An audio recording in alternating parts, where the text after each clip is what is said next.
Elle a essayé de parler de mode et de voiture, mais finalement, elle va nous parler de podium.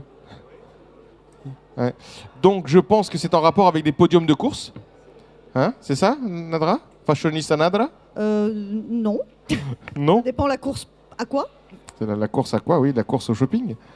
Alors, attention, jingle, Fred. Démodé, ridicule et pas. On applaudit Nadra? Chronique fashion par Non, alors je ne vais pas parler de drift, je ne vais pas parler non plus de fantômes. Ah, tu veux pas. Bonjour Planète Fashion, nous vivons dans un monde de fous. La couture s'emballe à juste titre et les créations s'affolent à tout va. Bref, c'est le bazar.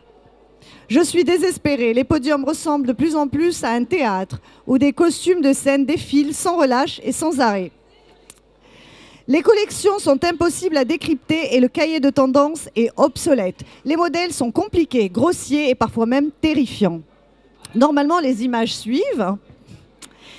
Et vous l'aurez deviné, je parle bien, entre autres, du défilé printemps-été 2017 de la maison Margiela, où John Galliano s'est totalement lâché, sans aucune retenue au niveau de l'exubérance, ni aucune pudeur au niveau des coupes.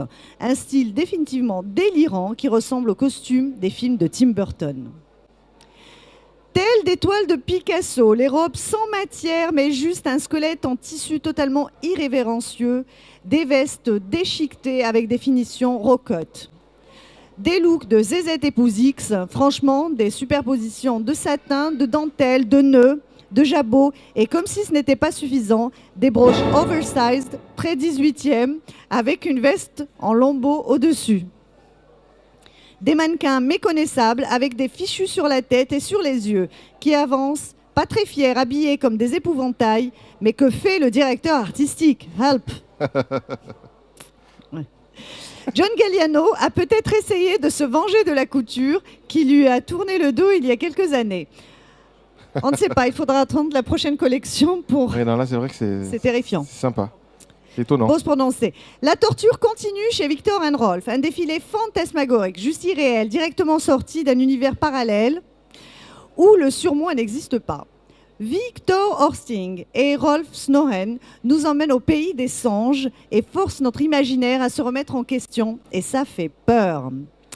Un show haut en couleur et en douleur, tant à piquer les yeux. On prend les mêmes et on recommence. On mélange le tulle français, le satin duchesse, le damassé et le brocart dans un effet patchwork désopilant avec des jeux de transparence en mousseline de soie. Bref, une anarchie très organisée pour un look terrible. Et vous savez quoi? Mais c'est pas mal du tout.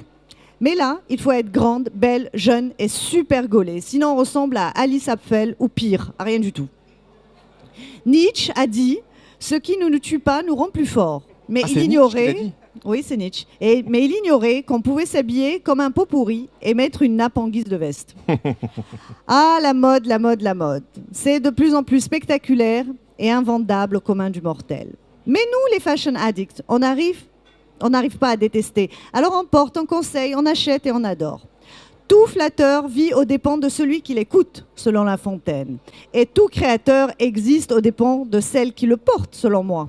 Alors, soyons un peu dingues et n'écoutons plus cette morale inhibante et réductrice, mais soyons audacieuses et téméraires.